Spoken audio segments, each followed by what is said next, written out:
Welcome to Mending Threads. This is your safe place and your stronghold for whole body wellness. We're a transformation series talking about topics related to mental health, substance abuse, and things that will help us transform. It's a transformation series for mind, body, and spirit. And we hope today that we touch upon a topic that will help you, particularly during this period in time. And so we're going to open up by talking. We have our guest, our co-host, Dr. Corey Wilson. I want to say, Bishop Corey Wilson, if I might say, from Christian Faith United Baptist Church, Methodist Church. Is it Methodist Church? No, it's Missionary Baptist Church. Missionary Baptist Church. He Yes, wants to ma'am. make that plain and clear. Yes. Okay, then Christian Faith Missionary Baptist Church. Okay, then I'm so glad that he's here because we're going to talk about a topic. This is our fourth intervention and review of the topic. And this topic has brought more attention to what has to happen and what has to go on. I've gotten phone calls that say, you really use the word and you're really helping us know what we can do and how we can do it. So I hope our listeners on Facebook really take note of what they can do. And I usually ask people first to write down what it is that you want to have happen in your life that has not happened, and then write down what you think has held you back. So I'm going to bring on Dr. Bishop Corey Wilson this morning, and he's going to help us with this. And I always, even though we talked about it, we may have new people on, I really want him to recast his the way he's going to explain the definition of what he's saying when he says breakthrough. Amen. Good morning to everyone. Thank you. Good morning. And let me also preface that I don't mind if I was a United Methodist pastor at all, because what people don't know about my history, once I got through seminary, I went to study with one of my great uncles in Oakland, California, and he was a retired Methodist pastor.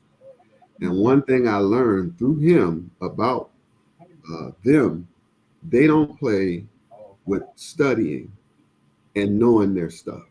That's right. So this wasn't about no game, me looking good, sounding good, but not really knowing. So that's one of the things I appreciate about the Methodists in regards to when they become what they become and how. They typically don't play about what they say they know based on their titles in the law. So with that being said, breakthrough in relation to, because what we're doing, we're not just telling us about a breakthrough, we're trying to help people with the steps it takes to get a breakthrough. And in those steps, we're trying to cover some of the things that they will go through while trying to get a breakthrough. And the tough part about a breakthrough is that it takes time. And I gotta say, most people looking and needing and wanting a breakthrough, they have issues with time or patience. I was just getting ready to say patience. We have issues with patience. So when we're saying I want a breakthrough, that's good. When you start to take the necessary steps to get it, you run against things you don't want, like patience. A lot of us start to do the first or second step, and we begin to think the breakthrough should be in a week. The breakthrough should be in a month. Breakthrough should be at least after 6 months. Breakthroughs doesn't work that way. There's no time associated with the breakthrough. It's about the amount of energy that you're willing to put in and the amount of energy you're willing to wait. But while waiting, the key to a breakthrough is continuing to do the things that doesn't seem like it's working. See, that's the whole catch When we do this and things don't materialize, Dr. Lewis, fast enough, we begin to wane on what we need to continue to do to putting in the work to get it as time goes. So this thing, patience. So patience is different. We all have a different level or a different frame for patience. Can you just talk about not only what it looks like, we think we know what it looks like, but internally there's something going on that creates patience. And so I just want to see if we could, for the audience that's sitting and saying, I think I have patience, or how can I get more patience, or what is patience? If we could just talk about that, because it seemed to be so critical, patience in Mhm. terms of time. If we could brainstorm a little bit on that. Well, one thing I've realized that's associated with patience, because you can't have it or get it without becoming this, is maturity. Mm-hmm. Children, when we were children, there are things we wanted, there are things we asked, but we were oblivious and ignorant to all the workings that went before you getting what it is you want. So, in a childlike fashion, we ask for things, we want things, but we don't also think through all the things that precede the breakthrough, that precede what we want or what we desire. But then, as they come up in the process, you sometimes act immature and say, I don't care about the things that I need to do before the breakthrough. All I want is what I want, and I do not want to accept that it's not here yet. It needs more of me. Well, the number one thing I've learned about time and patience, it comes maturity, Dr. Lewis. And Mm-hmm. I gotta say, a lot of us can be an adult. You can have an education, you can have your high school diploma, you can have a bachelor's degree of science in some art, you can have masters, you can have two doctor's degrees, but it doesn't mean you are mature. See, intellect is one part of the brain. You can be working that and get it to a high level, but the maturity aspect, the social stuff, how you relate to things, can be not where it could be. But we start to think, Dr. Lewis, because we've accomplished adult things, that we are also mature in a lot of ways. When you can have success on this end and still be immature on that end. Right. Right. So then, so now we got these two things. We got patience. So maturity is important for patience. And then maturity means that your expectations change as you develop or over time or as you experience things. Your expectation changes. And maybe your expectation might have a little bit more not more time in it, or something where you don't need it right away, like a little child have to have it right now, and now you know that things can happen and you can still get it. So people then need to have what, more experience, more experience to develop their expectations, and maybe some good and bad, or some hard, I'm thinking hard knocks or something. Yeah, because what happens is we all have that in us as humans, okay? But some of us learn what to do to kind of calm that part of us down so we don't lose sight on what's important. Case in point, when you are immature, because you're not getting what you want at a certain time or day or place, you change your attitude about what you're doing. So you lose enthusiasm, continue to do the work necessary to get what it is you want. You stop thinking it's going to have any effect or benefit because it hasn't materialized yet. And then you sometimes have temper tantrums, okay? Which is when it's like the car you drive. It's a 1989 Buick, and everybody got these nice 2000 plus cars with all the latest technology. And every time your fuel light come on, even though your gauge is broke, you get out and you kick your car. And I mean, you put it, you put that car down. You call it the worst thing on the planet. It shouldn't even be called an automobile. Not understanding, you cannot kick what you still need. Why do you do that? Because that's your immaturity, which plays out whenever you get frustrated and when you have to have patience and you lack it. Something is going to come up. So in a breakthrough, I'm speaking on this. I need some more props. We must be able to adhere to all of the things that go with a breakthrough. It's like baking a cake. How in the world are you going to bake cake without dough, eggs, sugar, some basic ingredients? But the immaturity aspect in us is we want to bake a cake and we start to think we don't need sugar, we don't need flour, we don't need eggs. And if we do expect that we need it, we don't want to go through the necessary steps of time and sometimes agony on getting the necessary ingredients that go with baking the cake. So the immaturity is, how do you set your sight on the cake and negate what it's going to take to baking it? But yet, when I talk to you, you so engulfed in eating that cake, what you going to do when you get it. But then I see you depressed when it don't come out. But yet, when you needed to go get the flour, you said, I don't have time. It's costing me too much. And I have changed my attitude. So all I'm getting at, maturity, patience, and time, they all go hand in foot in trying to get to a breakthrough. And then the other thing is that it seems that growing up, this maturity thing that's so important in the expectation has something to do with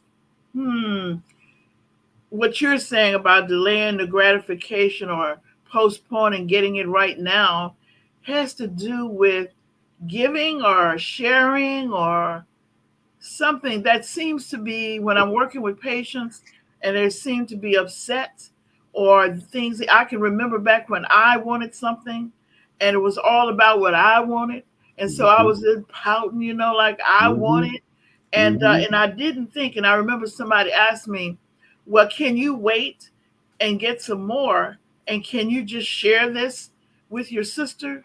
And Mm-hmm. then we can, when we get to the next stop, then we can get and some more. We'll replenish what you had. Okay. Stuff like that to give you a Mm-hmm. whole different perception about when something can come and how you hold off and then even how to expect it. You see? Mm-hmm. So I'm thinking that those are two, what you just said, somehow as ingredients in there. It is. And they start, like you're saying, from when we were children.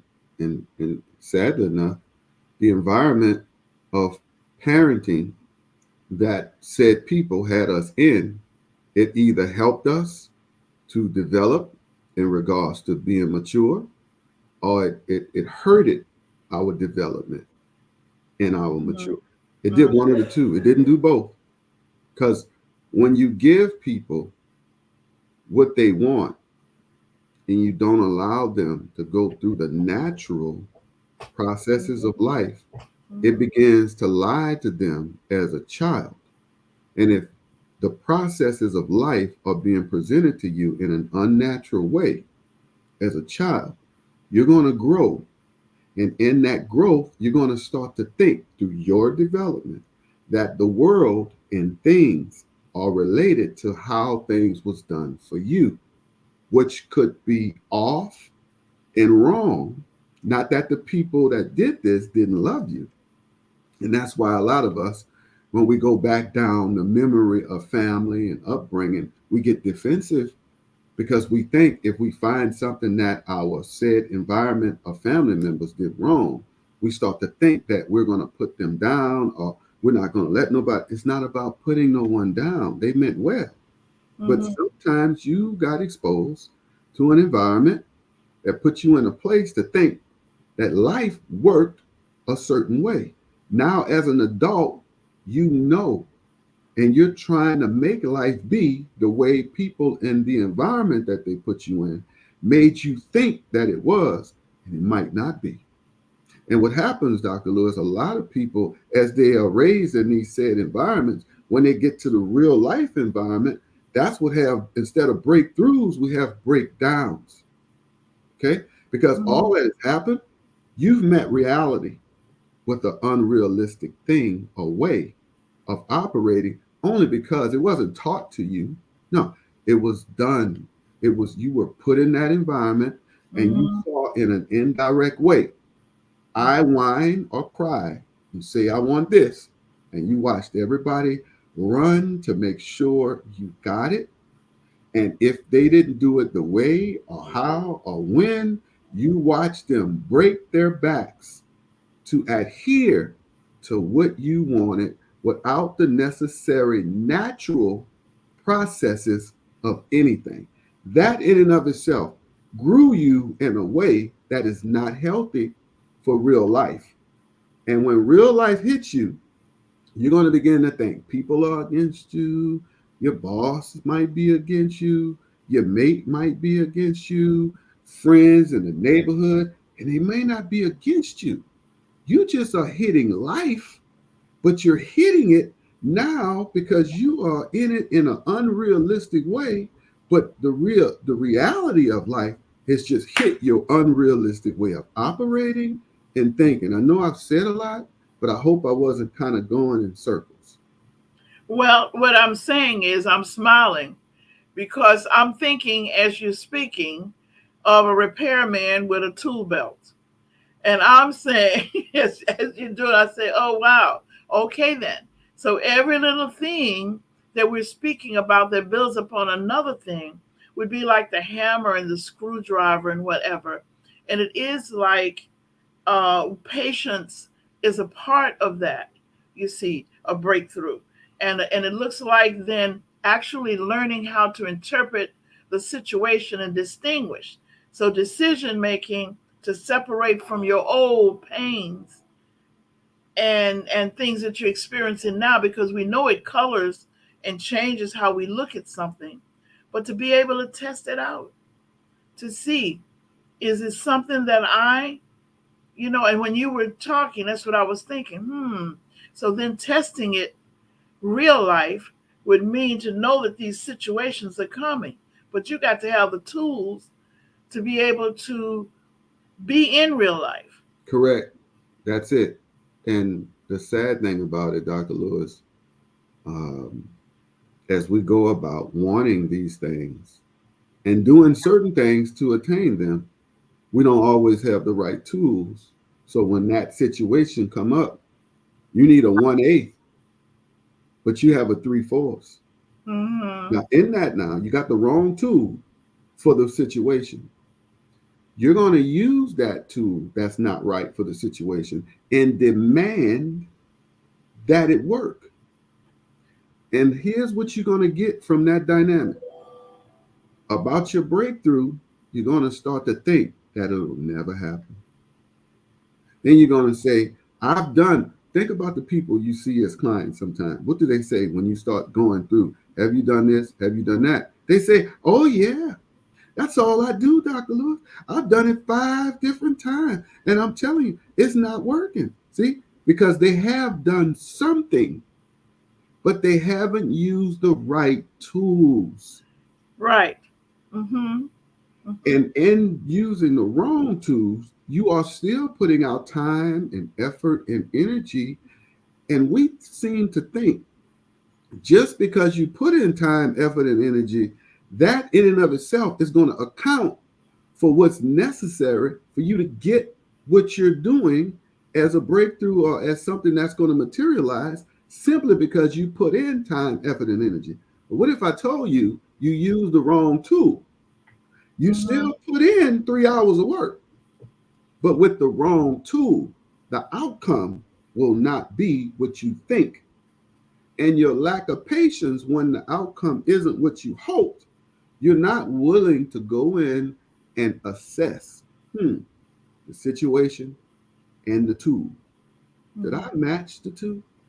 All you're going to think walking away from that is, I did the work and nothing happened.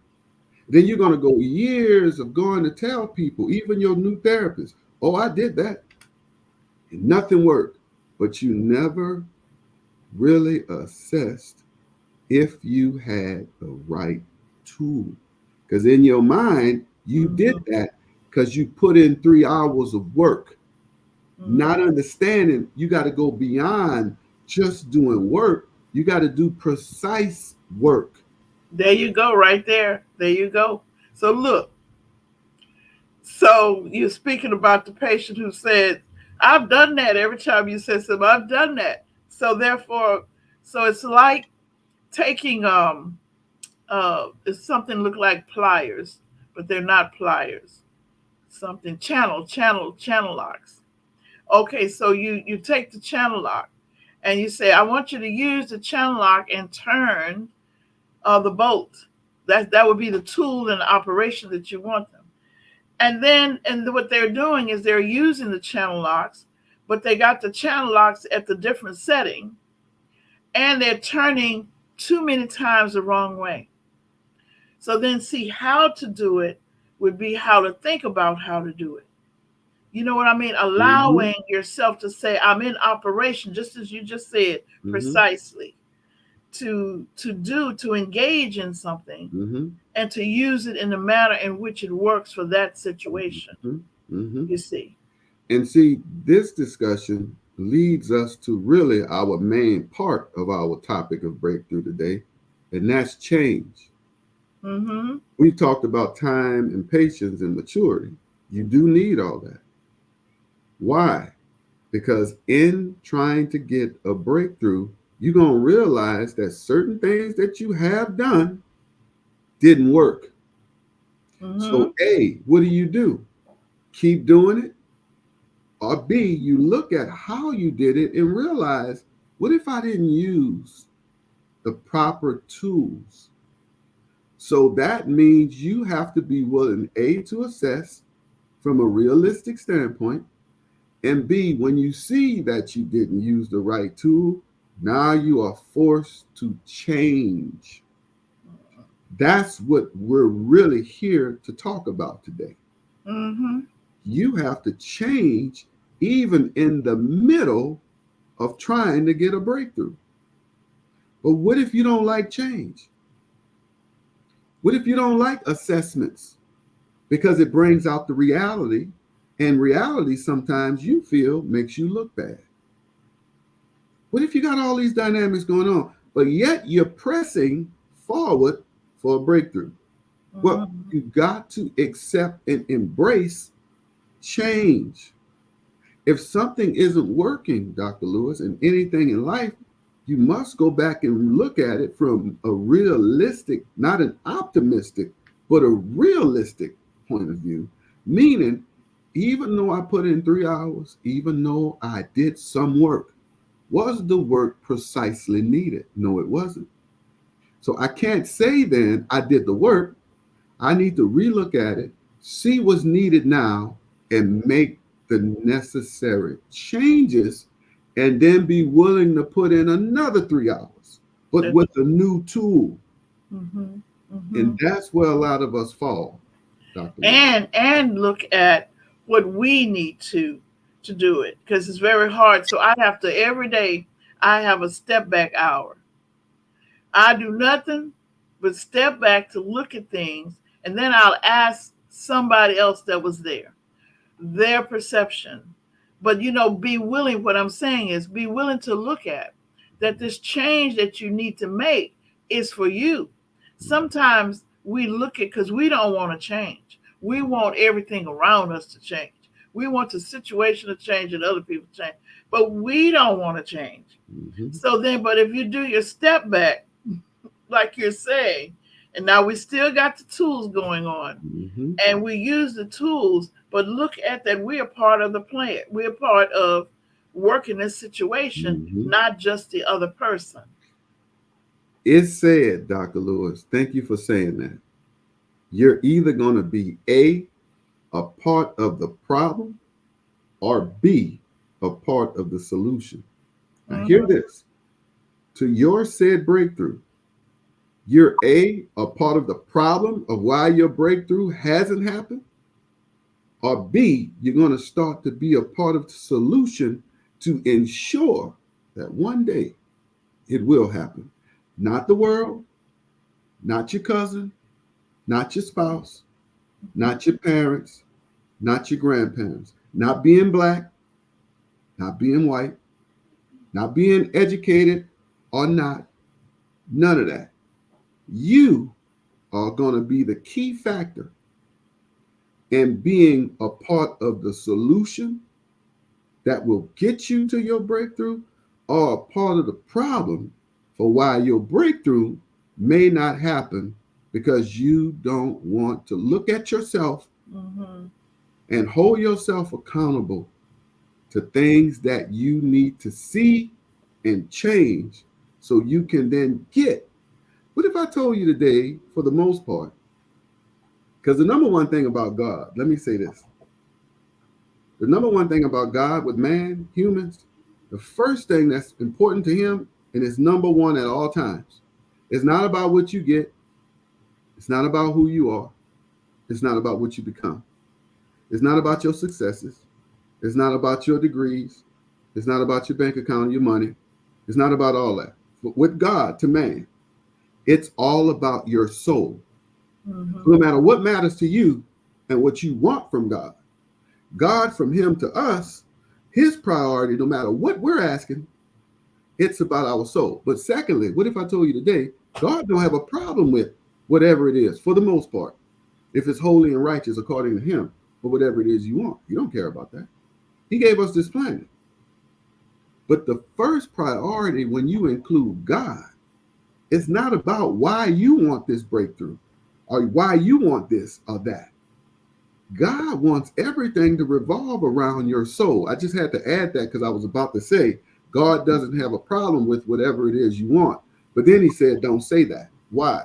Because I'm implying that what you want is more important than what God wants. So I Mm-hmm. can't say that with that kind of blanket. So I wanted to preface it by saying, priority with God is about our soul. Second to him is what's first to us. See, the stuff that's first to us is second to God. And Mm-hmm. the stuff that's first to him is second with us. So we got to get on the same wavelength, because we're going to be thinking he's against us. Oh, he's not against us, but to him, we're children. And children, I want to eat at 3 o'clock. Mm-hmm.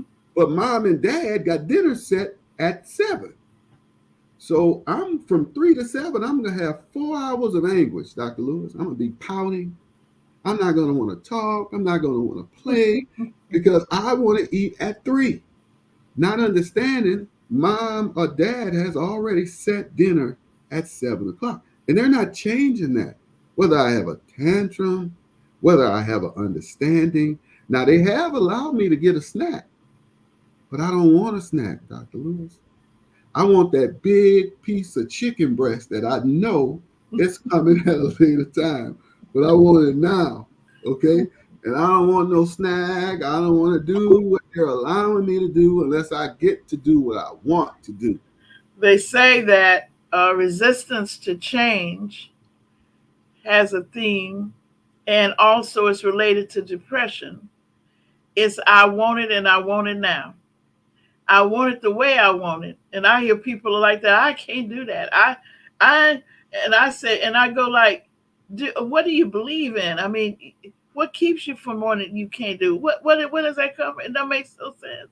And then what I realized was that people want things to be, when they say I can't their way, and then they don't see it, they don't see the plasticity of it. They don't see the possibilities. Mhm. They don't see like that little kid sitting there. The kid doesn't see that he could have more than one peanut butter, you know, he could figure out what he really needed interim. You Mhm. see, but all he remembers is what he used to have, what he really has, and what he has in his head that he wants. You see, And the it just, image. that's it, Dr. Lewis. And it just hit me. Hear this. In that process, in that dynamic, what has happened is that the child now has lost his vigor and his enthusiasm and his optimism to be positive and do the things that's needed to get something before he gets what he wants. But what I'm saying, because he cannot get what he wants, he is no longer going to participate in anything, which is now going to have an immediate, direct negative effect that he don't realize that he's causing. Okay, he's causing an immediate, direct negative effect, and secondly, he's now boycotting doing anything until he gets what he wants. Which is his positive growth, and is for his change, which means that he would be stronger in any situation and be able to overcome a lot of things, but can't see it. So Can't see therefore, it. children. That's why I say even adults need to have someone around them that, okay, so someone, remember we talked about the three people, Mhm, somebody to push you, mhm, somebody to not shove you, but mhm, just gently push you into mhm. where you think you're going or where you're Right. trying to go, Mhm, because we don't want to change. And the mhm. other thing is, we challenge, if we don't challenge our comfort zone. See, we want to just stay, this is all about that hunger pain, Mhm. that thing. But if you can I found out something when we were doing the, what do you call it, the cleanse and the, um, it was around Easter. Um, but anyway, we could only have fruit juice, Mm. no sugar, eat early in the morning, The lint, you talking fast. about Yes, lint? we were doing a fast. I Mhm. was so hungry, my eyes were hungry, and Mhm. and then I realized, and this was what grew out of the fast. I realized that it was all about my habit, and that my body really didn't need it. And Mhm. if I could sustain and push through a Mhm. certain time period of the day, I Mhm. had it made. Mhm. But I had to have somebody to say, we could wait 30 more minutes, Mhm. encourage her, and Mhm. and push me just a little bit Mhm. on my way. And Mhm. when she said that, I said, I sure could. And so we waited. And then before I knew it, I had waited an hour and a half. Right. Correct. Because look, Dr. Lewis, in those moments, this is what we're driving at. There are things that you're going to need to do that you're not going to want to do. Hear me out now. But they are definitely associated and directly connected to what you're working towards.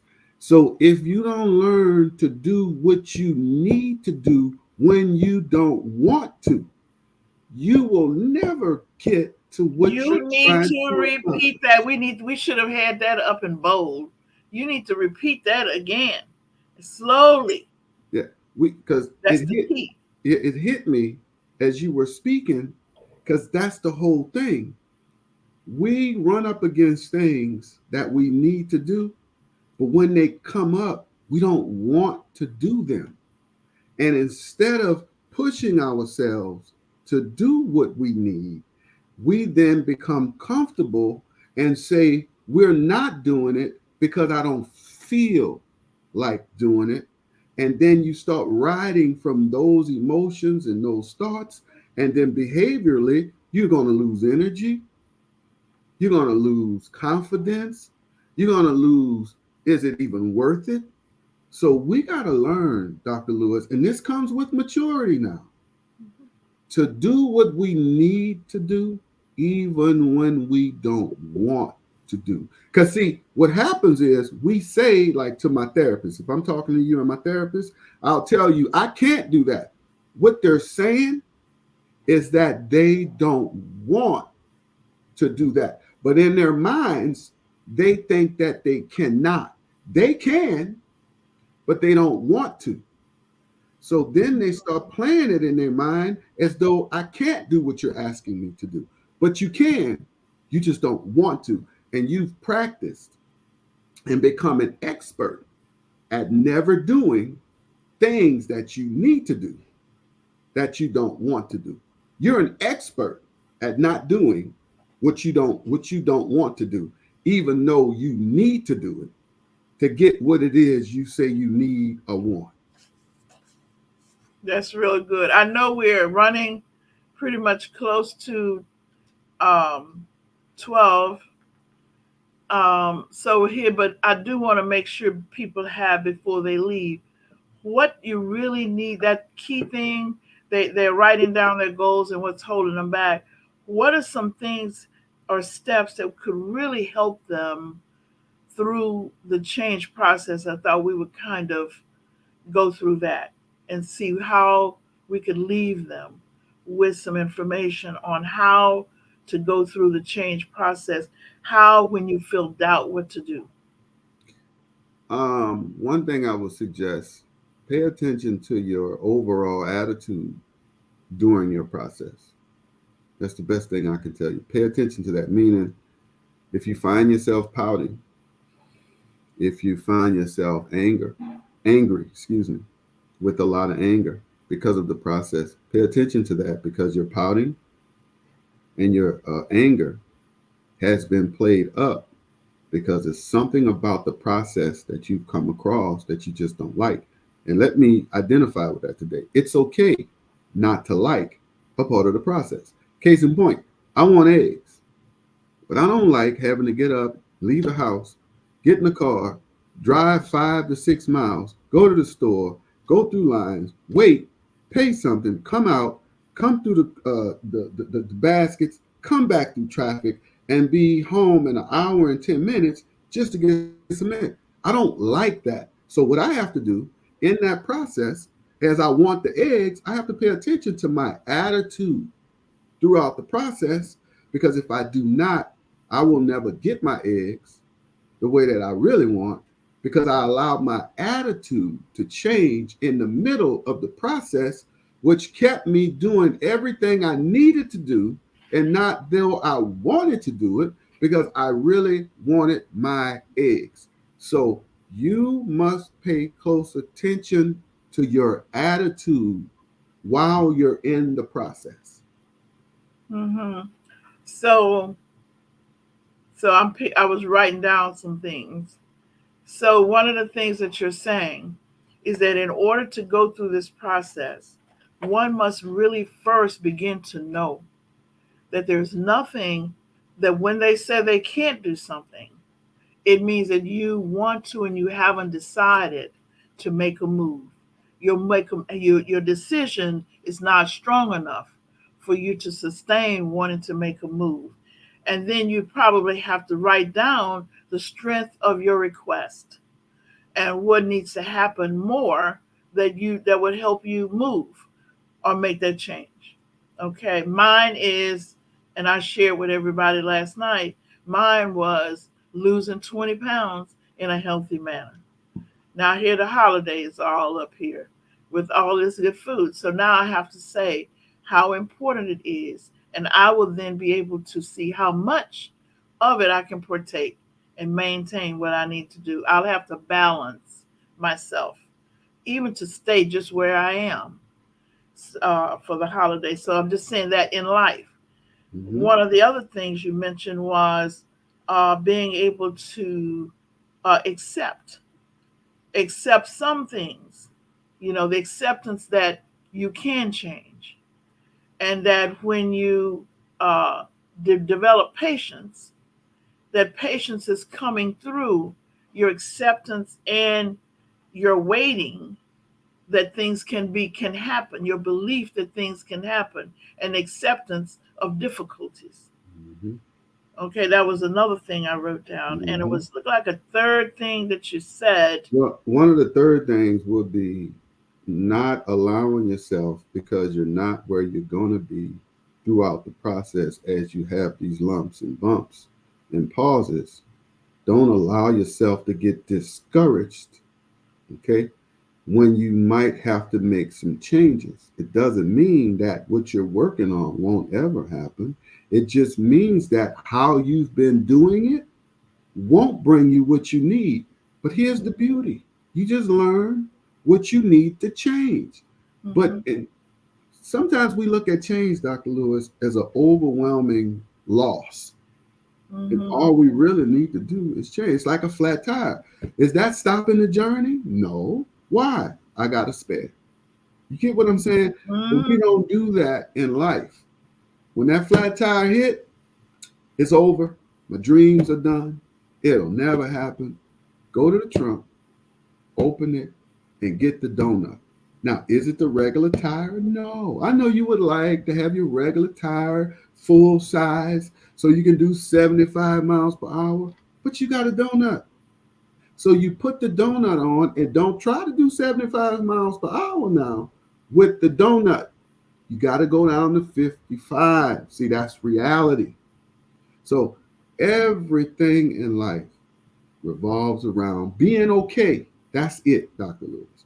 With change and not losing your vigor and your Hmm. enthusiasm to continue to go through the trip that will get you one day to your destination. Okay, destination bound. Okay. Oh, thank you so much, Bishop. Thank you so much. I do appreciate you being here and sharing your knowledge. And see, not only just information, because you can get a lot of stuff off the internet, but the manner in which a person puts it together, organizes it, integrates the information so that it's palatable for us is appreciated. So I want to thank Bishop Corey Wilson from Christian Faith Missionary Baptist Church here in Houston, Texas. And we're going to sign off by remembering renew beliefs, rebuild faith, and reconnect families and communities. For it's not the circumstances we meet, it is the manner in which we respond that determines health, happiness, and success.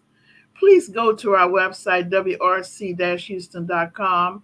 Please sign up for our wealth building program for a wellness. We have a Pastors Connect, and you'll be able to sign up this week where pastors actually begin to talk about action planning for the community and what they can do to stretch the word and connect with those persons who really need it. And like he said, in real life. Okay, and I look forward to seeing you same place, same time, same station next week. Have a good one.